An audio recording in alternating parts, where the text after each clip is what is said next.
Folks, to my countdown of the top 50 games in my collection. This is number 14, Lord of the Rings. This is an old one. This is the one that got me going down the path of board games. One that opened my eyes to there's games out there that are much more in-depth and better than the standard fare that's in the typical closet, and better than the monopolies and the sorries and the battleships. Anyway, so Lord of the Rings. This came out in 2002, I think, and came out by Hasbro. So they were getting on board earlier. Actually, the copyright on it's 2000.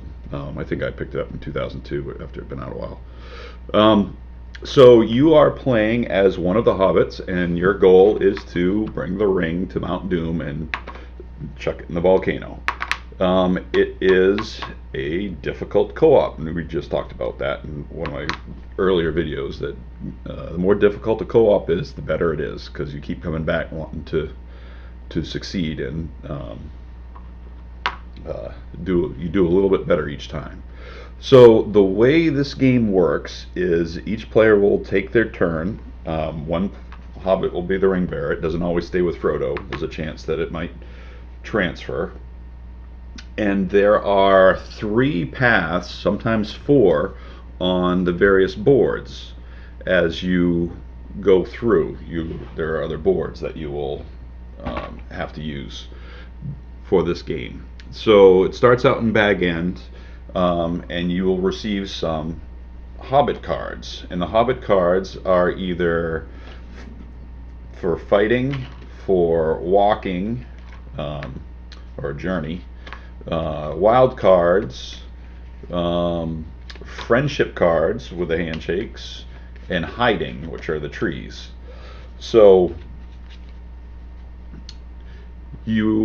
along the main board, the big boards, there are 3 paths. One for Moria, the paths are combat, hiding, and walking, because you really don't need friendship in Moria. And during your turn, you can play 2 cards. You can play a white card and a gray card. And hopefully they will go along those paths. And as you play them, you will receive tokens, either shields, which you can use later to purchase things. These are sort of a currency. Or there'll be a heart token, a ring token, and a sunshine token. At the end of each board, every hobbit that doesn't have, for each token you don't have, you're going to go forward a space on this corruption track. This is on the board that stays out for the whole game. So this board tracks the progress of the players. There's numerous stops along the way. So you start in Bag End, then you go to Rivendell, then you go to Moria, then you go to Lothlorien, then you go to Helm's Deep, then you go to Shalab's Lair, and then finally you go to Mordor. And most of those, actually not all of those are boards. Some of them just have events where you're going to get extra cards, and you may roll the one of the dice and see what happens. You lose the game if the ring bearer ever meets up with Sauron along the corruption track, because there's things that'll make Sauron move forward on the corruption track, and there's things that'll make the ring bearer move forward. So you're trying to avoid that. And we've had jokes about chucking the ring to the hobbit furthest in the back, and doesn't exactly go along with the storyline, but it makes sense in the game. So once you get through this board, you check to see if you have all your tokens. You may get some more. You may get some more cards. You're always looking for cards, because you run out of cards. I got ahead of myself. During your turn, the first thing you'll do is draw from this bag, and this bag has essentially what happens. So you may get a combat token, which will move you forward 1 on the combat. That's great, but there also may be time advances, and that there's a little track down the side of each board, which is essentially bad things that happen for the most part. Sometimes it's good, but most of the time it's bad. And like for the first one in Moria is speak friend and enter. The group discards a handshake and a wild card. Otherwise, Sauron moves up a space. So you have to decide: is Sauron moving up a space really that bad, or do we want those two cards? And then Watcher in the Water is the next one. Each player discards a hiding. Otherwise, roll the die. And the die can have anything from you move forward 3 spaces on the corruption track to nothing, to having to discard 2 cards, to Sauron having to moving Sauron forward 1.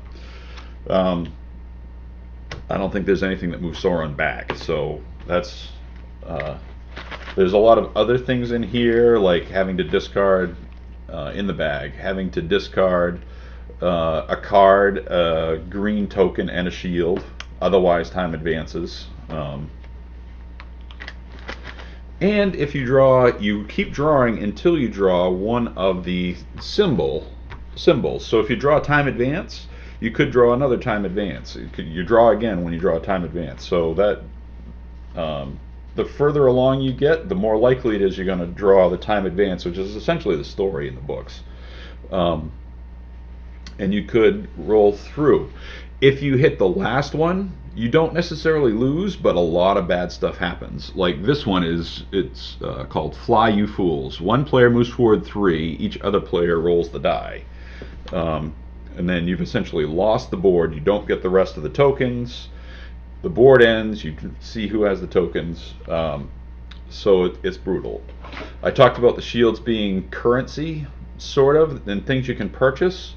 There are Gandalf cards that are very, very, very helpful if you have the currency. They cost 5 to use, and they're a one-time use, but one is healing. One player moves back 2 spaces on the corruption track.